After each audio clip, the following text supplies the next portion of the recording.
Hello hi అండి అందరికీ నమస్తే. ఈ రోజు మనతో పాటు ఉన్న స్పెషల్ గెస్ట్ ఆర్ఆర్ ధ్రువన్ గారు.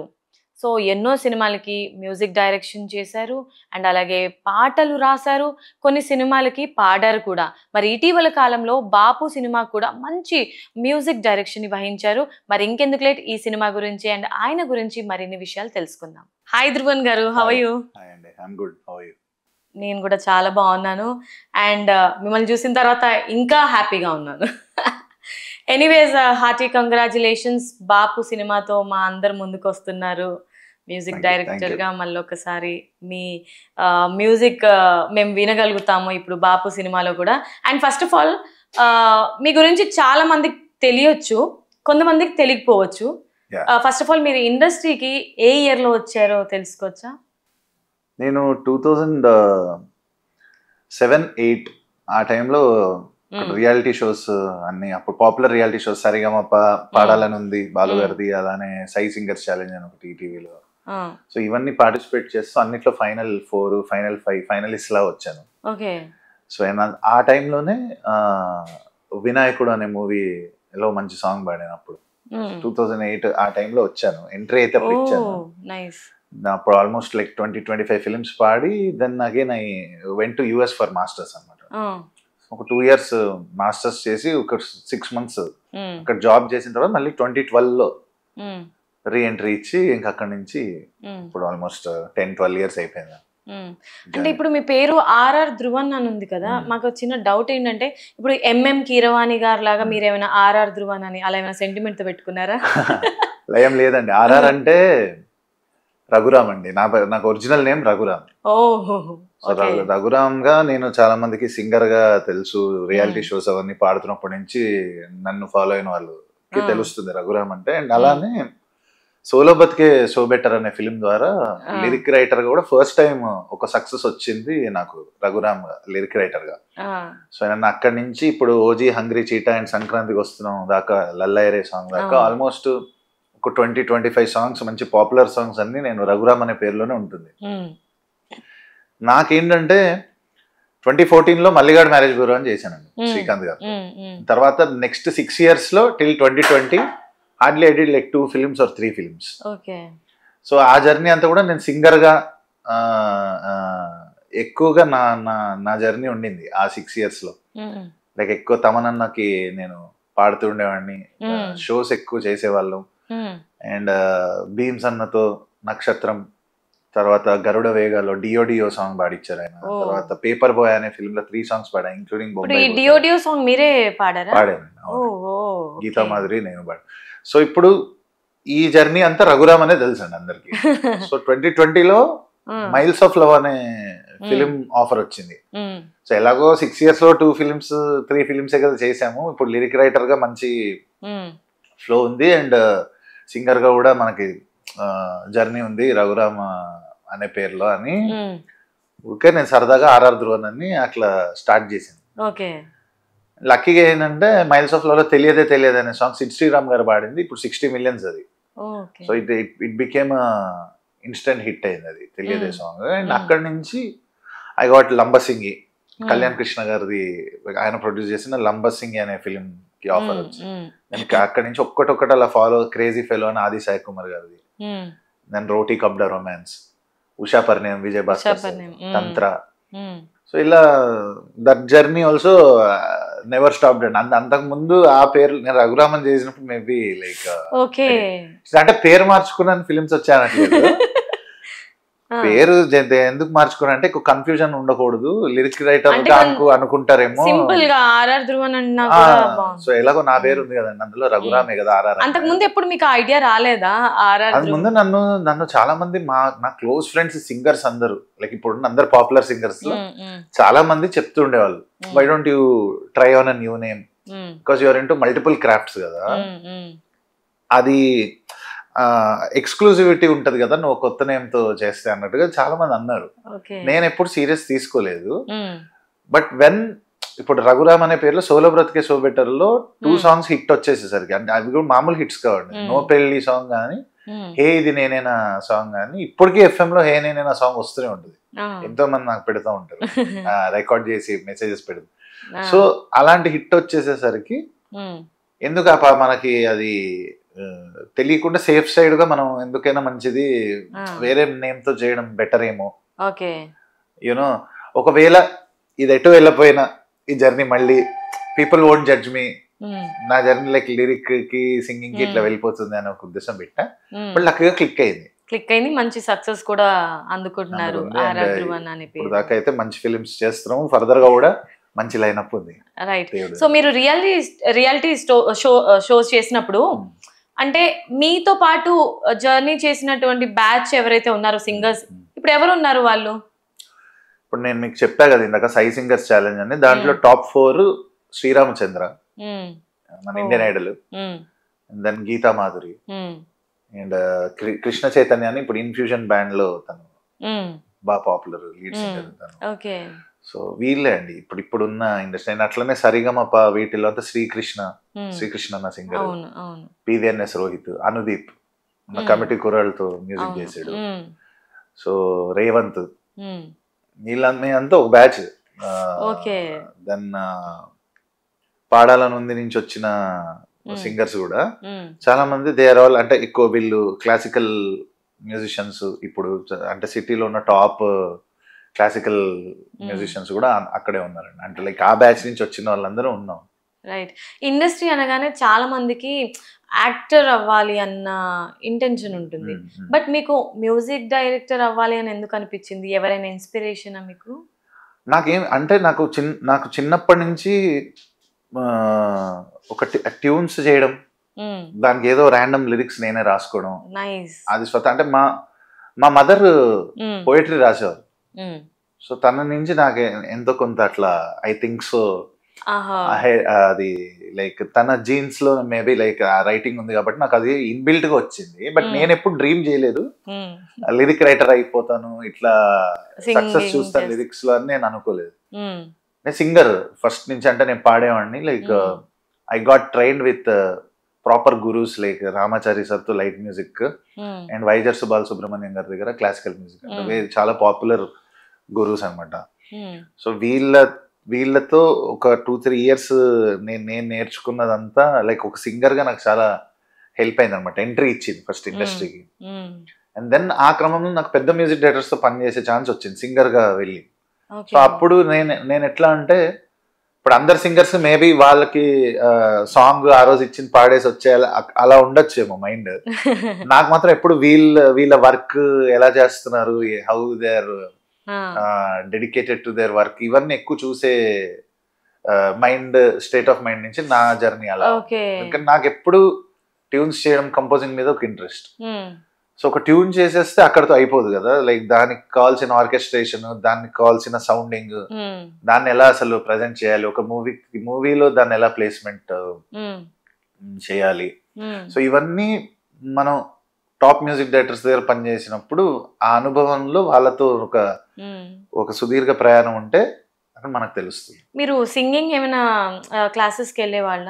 అండ్ అదే చెప్పానండి, ఇప్పుడు నేను క్లాసికల్ మా గురుగారు వైజర్ బాలసుబ్రహ్మణ్యం అండ్ లైట్ మ్యూజిక్ వచ్చి లిటిల్ మ్యూజిషియన్స్ అకాడమీ అని రామాచారి సార్, అక్కడ నేర్చుకున్నాను. మన తెలుగు ఫిలిం ఇండస్ట్రీలో లెజెండ్ సూపర్ సింగర్ మన బాలసుబ్రహ్మణ్యం గారిని కూడా మీరు కలవడం జరిగింది. ఆయనను కలిసినప్పుడు మీ ఎక్స్పీరియన్స్ ఎలా, మీ ఎలా ఫీల్ అయ్యారు? అది ఇంకా వర్ణనాతీతం అండి. అది అంటే అఫ్ కోర్స్ అండి, like he's godly figure. And అంటే ఆ వయస్సుకి యాక్చువల్లీ ఇంకా అంటే ఇప్పుడు మనకి ఇంకా గోయింగ్ బ్యాక్ ఆయన గొప్పతనం, ఆయనని ఎలా సెలబ్రేట్ చేసే విధానం అంతా ఇంక ఇప్పుడు ఎక్కువ తెలుసు. కానీ ఆ ఏజ్ హార్డ్లీ 17 అండి అప్పుడు, నేను 18 పాడాలని ఉంది పాడినప్పుడు. సో ఈయన లెజెండ్ అని తెలుసు.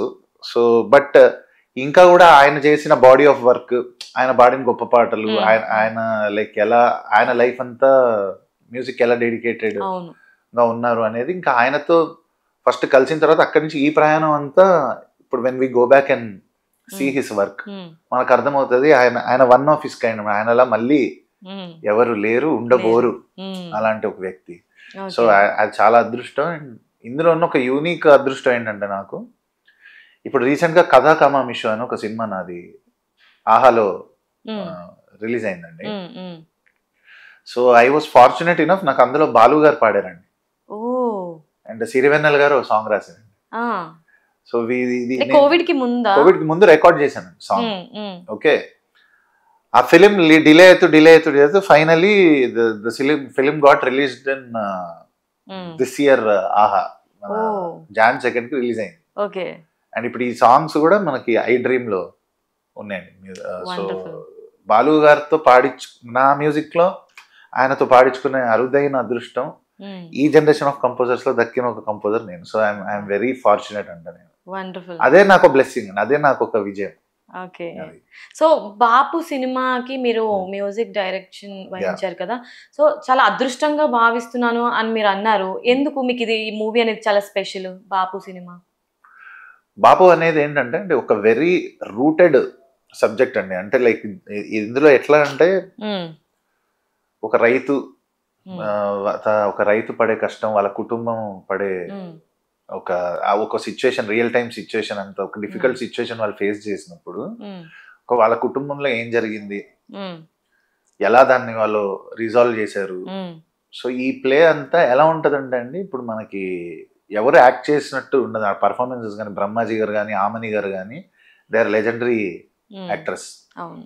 సో వాళ్ళు పర్ఫామ్ చేసిన విధానం, మా డైరెక్టర్ దయా గారు రాసిన విధానం, సో ఇవన్నీ అంతా బ్లెండ్ అయిపోయి అండ్ డిఓపి వర్క్ కూడా వాసు పెండం గారు, విజువల్స్ వెరీ రియలిస్టిక్ అండి. మనకి ఒక హిందీలో పీప్లీ లైవ్ ఇవంతా ఒక ఫీల్ ఇచ్చాయో నాకు తెలిసి తెలుగులో బాపు అనే ఫిలిం మనకు అదే ఒక ఎక్స్పీరియన్స్, థియేట్రికల్ ఎక్స్పీరియన్స్ ఇస్తుంది.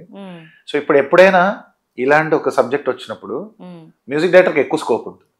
ఇప్పుడు మనకు స్టార్ హీరోస్ వీళ్ళ కొట్టలో కమర్షియల్ ఫార్మాట్ ఫాలో అవుతుంది. వేరే అసలు రైటింగే హీరో, స్క్రిప్టే హీరో. అప్పుడు మ్యూజిక్ డైరెక్టర్ కూడా ఇంకో హీరో లాగా మొత్తం నరేట్ చేయాలి. First scene to last scene ఒక పెయింటింగ్ వేసినట్టు ఉండదు మ్యూజిక్.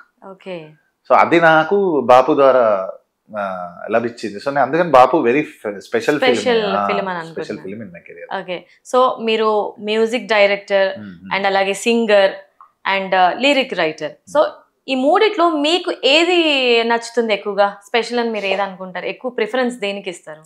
నాది ఇన్స్టాగ్రామ్ లో ఒకటి ఉంటుంది, నాది అబౌట్ మీ అని ఉంటుంది కదా, composer by choice, lyricist by chance, singer by voice. ఇది ఉంటది అనమాట. అంటే కంపోజర్ బై చాయిస్ అంటే కంపోజర్ అవ్వాలి అని, సింగర్ బై వాయిస్ నాకు దేవుడు గొంతు ఇచ్చాడు కాబట్టి నేను పాడతాను, పాడిన దానికి ఎంతో కొంత ప్రశంసలు వస్తాయి. రైటర్ బై ఛాన్స్ అండి, నాకు అది యాక్సిడెంటల్ గా అయింది. మీలో ఒక స్పెషల్ టాలెంట్ అన్నమాట. అండ్ వన్స్ అంటే ఇప్పుడు అది యాక్సిడెంటల్ గా మనం అందులోకి వెళ్ళాక దానికి వచ్చిన రెస్పాన్స్, వన్స్ జనాదరణ లభిస్తున్నప్పుడు నేను రాస్తున్న పాటలకి ఎంతో మంది కల కదండి. ఇప్పుడు లైక్ ఎంతో మంది రైటర్స్ వచ్చి సక్సెస్ అవ్వాలనుకుని ట్రై చేస్తూ ఉంటారు, లిరిక్ రైటర్స్ లాగా అవ్వాలని.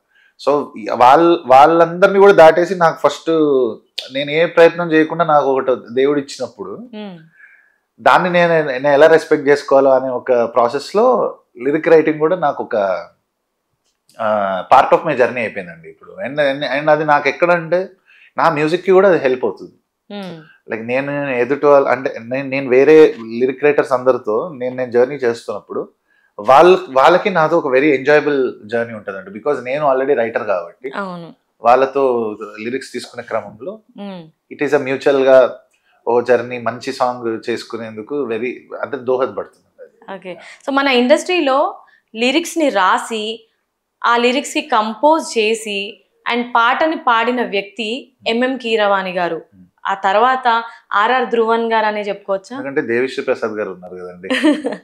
దేవిశ్రీ ప్రసాద్ గారు ఫస్ట్ కలుసుకోవాలని మూవీలో ఉదయించిన సూర్యుడు అని అడిగే సాంగ్ ఫస్ట్ చూసాను. అప్పట్లో క్యాసెట్స్ ఉండేవి, వెనకాల వెళ్ళి చూస్తే ఆయనే రైటరు, ఆయనే లిరిక్ రైటర్, ఆయనే సింగరు, ఆయనే కంపోజర్ ఫిలిం కి. అంటే మేము ఎంఎం కీరవాణి గారితో కంపేర్ చేస్తున్నాం మిమ్మల్ని. Okay, of course Devi Sri Prasad గారు కూడా, ఆయన కూడా చాలా మంచి సూపర్ డూపర్ హిట్స్ ఇచ్చారు. సో ఎంఎం కీరవాణి గారి తర్వాత మిమ్మల్ని నన్ను అనుకోవచ్చా? అలా ఎవరితో ఏ కంపారిజన్ వద్దండి. ఆర్ఆర్ ధ్రువన్ అంతే కదండి. ఏ కళాకారుడితో ఐ డోంట్ థింక్ సో.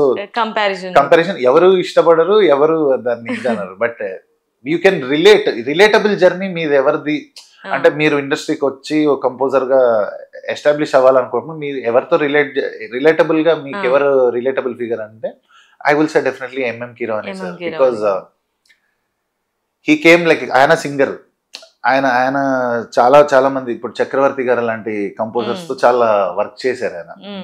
అలా ఆ జర్నీ అంతా అయిన తర్వాత కంపోజర్ గా ఈ స్టార్టెడ్ డ్యూరింగ్ క్షణక్షణం టైమ్, దాని ముందు మనసు మమత అని ఫిలిం తో.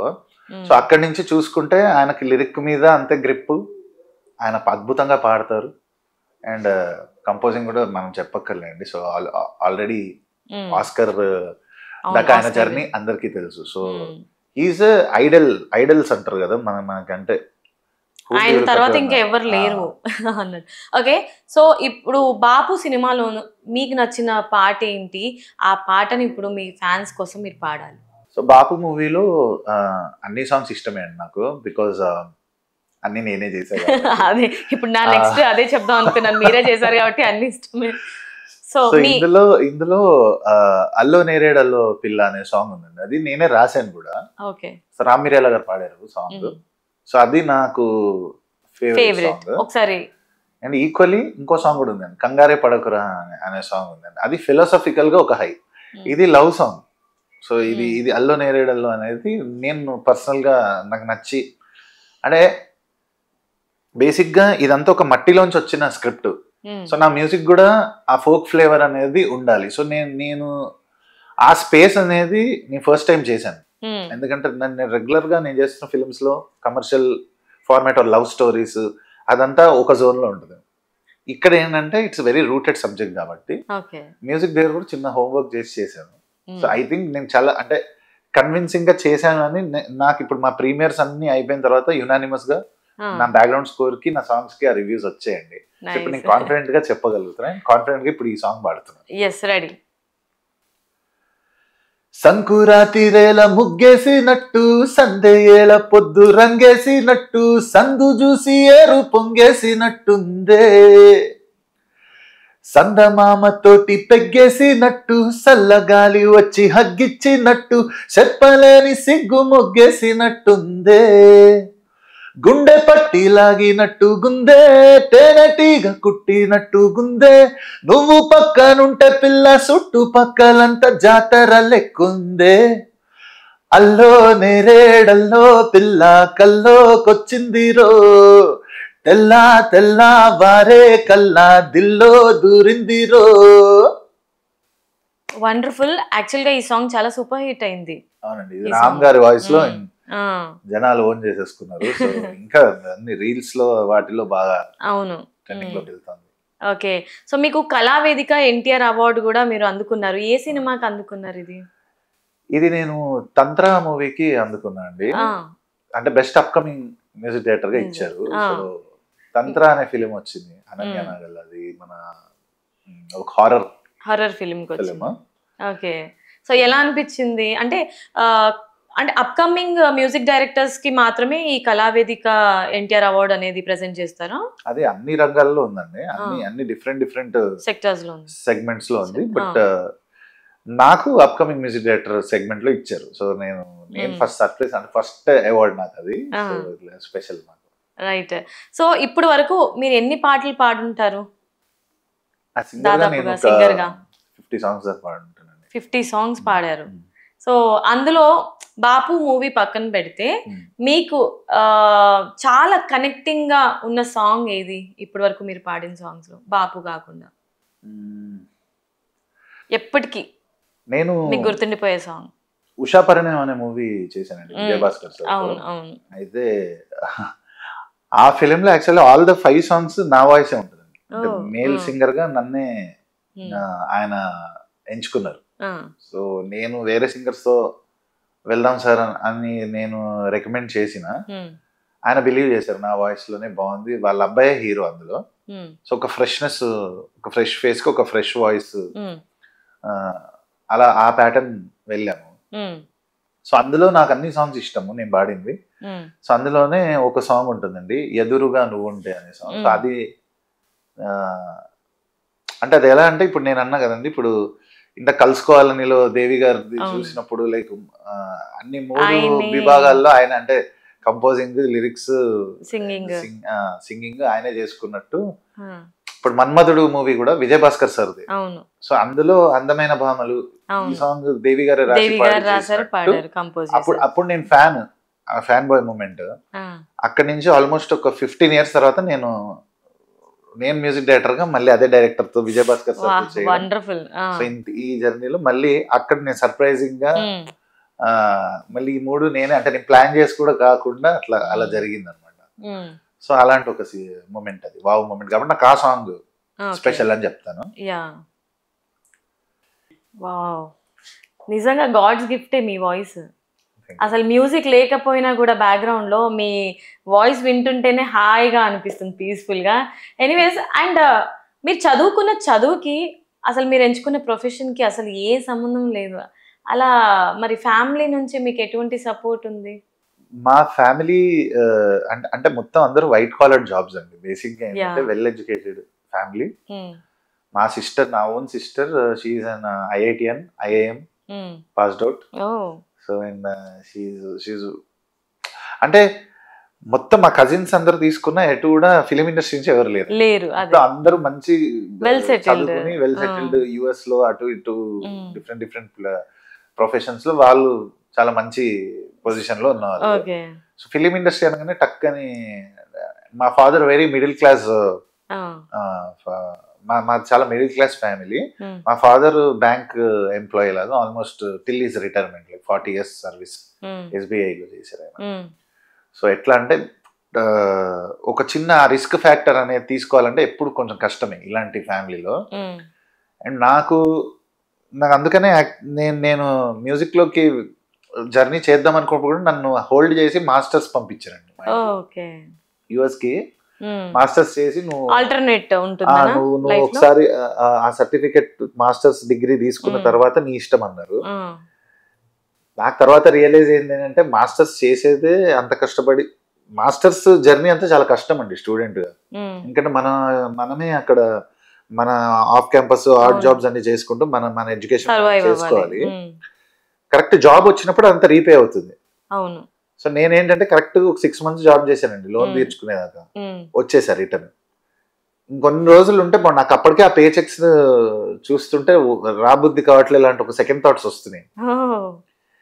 ఎట్లా మంత్ కి 2 lakhs సంపాదిస్తున్నది కానీ మళ్ళీ ఇక్కడ నుంచి 2000 కి కోరస్ సింగర్ గా స్టార్ట్ అవ్వాల్సిన సిచ్యువేషన్, స్క్రాచ్ నుంచి మళ్ళీ స్టార్ట్ చేయాల్సిన పరిస్థితి. బట్ ఏ ఆప్షన్ లేదు, ఎందుకంటే ట్రూ లవ్ అదే కదా. అప్పుడే మీకు తెలుస్తుంది why it is your true love అని. సో ఏదైనా నేను వదులుకోగలను, దీనికోసం నాకు ఇది కావాలి అని వచ్చాం. అండ్ ఇనిషియల్ గా ఏంటంటే మనకి మ్యూజిక్ చేస్తే సరిపోతుంది అనుకుంటాం, ఒక పాట పాడితే సరిపోతుంది, రాస్తే సరిపోతుంది. సో ఇది ఒక సక్సెస్ఫుల్ ఫిలిం లోకి మన సాంగ్స్ ఆ ప్లేస్ చేయడం అనేది, ఆ జర్నీ అనేది ఇట్స్ వెరీ డిఫికల్ట్ అండి. To find the right opportunity, to meet the right people. ఎందుకంటే చాలా పేషెన్స్ ఉండాలి. ఎందుకంటే కొన్నిసార్లు మనం రెడీ అయిపోయి ఉన్నప్పుడు మేబీ రాంగ్ పీపుల్ కెన్ నాక్ ద డోర్, ఆ ఫిలిం ఎక్కడికి వెళ్ళకపోవచ్చు. కరెక్ట్ ఆపర్చునిటీ వచ్చినప్పటికీ మనం నీరసంతో అంటే అప్పటికే ఒక గివప్ చేసేసే స్టేజ్ లో ఉంటే you can't be excited about the project and do the right songs. So ఏంటంటే మనకు ఆ సాంగ్ మీదనే ఎప్పుడు అన్కండిషనల్ గా మనకు ఉందంటే obviously it will take its path. Right. ఇప్పుడు బాపు తర్వాత ఏమైనా ఉన్నాయా లైమ్ లైట్ లో ఇప్పుడు మీరు? అండ్ ఇప్పుడు ఇంకో 3 films ఉన్నాయండి అప్కమింగ్ లో. ఒకటి బరాబర్ ప్రేమిస్తా అని చెప్పి చంద్రహాసని ప్రభాకర్ గారు అబ్బాయి, ఈటీవీ ప్రభాకర్, తన ఫిలిం ఉందండి లైన్ అప్ లో. ఈషా అని చెప్పి ఇంకో ఫిలిం ఉంది, అది థ్రిల్లర్ అండి. అది షూర్ షార్ట్ గా నేను చాలా కాన్ఫిడెంట్ గా ఉన్న ప్రాజెక్ట్. అది రంజిత్ మూవీస్ ద్వారా వస్తుంది ఆ మూవీ. అండ్ ఇంకొకటి మిత్రమండలి అనే ఫిలిం చేస్తున్నానండి. ఏ ట్రాక్స్ ఎక్కువగా మీకు పాడాలంటే ఇష్టం? లైక్ మెలోడీ సాంగ్సా, లేదంటే మాస్ సాంగ్ పాడాలంటే ఇష్టమా, లేదంటే కొంచెం యాక్షన్ టైప్స్, హీరో ఇంట్రొడక్షన్ లో యాక్షన్ టైప్ అలాంటి? నేను ఎప్పుడు దేనికి ఫిక్స్ అవ్వడం ఇష్టం అండి నాకు.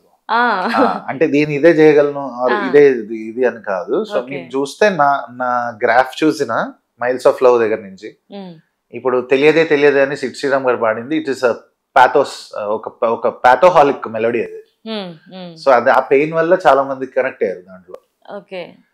అండ్ అలానే మీరు చూస్తే క్రేజీ ఫెలో అనే ఫిలిం లో నేను బాలా త్రిపుర సుందరి అనే సాంగ్ బాగా చాలా మందికి ఇష్టం. సో అది mass song out and out, ఒక చిన్న మాస్ ఫ్లేవర్. డియో కూడా మాస్ సాంగ్, అవన్నీ మాస్ సాంగ్. నేను రాసిన వాటిలో కూడా ఇప్పుడు ఓజీ చూసుకుంటే హంగ్రీ చీట్ అనేది ఒక హీరో ఎలివేషన్, సంక్రాంతికి వస్తున్న లల్లాయిరే అనేది ఒక చిన్న క్యూట్ లవ్ సాంగ్ అది. ఓకే. అలానే మీరు ప్రౌడ్ సే సింగిల్, నో పెళ్లి, ఇవన్నీ చూసుకుంటే the concepts different kind of ఒక రైటింగ్ స్టైల్ ఉంటుంది. సో ఏది ఇదని మనం ఫిక్స్ అవ్వకుండా ఉంటే అన్ని ఎక్స్పెరిమెంట్ చేసే స్పేస్ లో మనం ఉంటే వి నెవర్ నో. ఇప్పుడు అందుకే చెప్పా కదండి, ఇప్పుడు బాపు లాంటి ఫిలిం నేను చేయలేకపోయేవాడిని. అలా నేను లైక్ నన్ను రెస్ట్రిక్ట్ చేసుకుంటే నేను మెలోడీసే చేయగలను, అది ఇదే చేయగలను అంటే బాపు లాంటి ఫిలిం చేయలేము. తెలుగు తప్ప వేరే ఏమైనా లాంగ్వేజెస్ లో ట్రై చేయాలి అని అనిపించిందా మీకు? నాకు అంటే ఎవరికైనా ఉంటుంది, because music is universal. So అది ఉంటుంది. బట్ అది మళ్ళీ ఇక్కడే ఇంత స్ట్రగుల్లో ఉండే ఆ లేయర్కి వెళ్తే ఏమవుతుందో అని ఒక క్వశ్చన్ మార్క్ లోనే అక్కడ దాకా వెళ్ళే అంత స్పేస్ కూడా ప్రస్తుతం లేదు. ఇక్కడ ఉన్న బిజీకి సరిపోయింది. ఓకే. ఒకవేళ ఆపర్చునిటీ వస్తే డెఫినెట్ గా చేస్తాం. ఏ లాంగ్వేజ్ లో చేయాలంటే? ఏ లాంగ్వేజ్ అయినా చేస్తాం, ఏదైనా.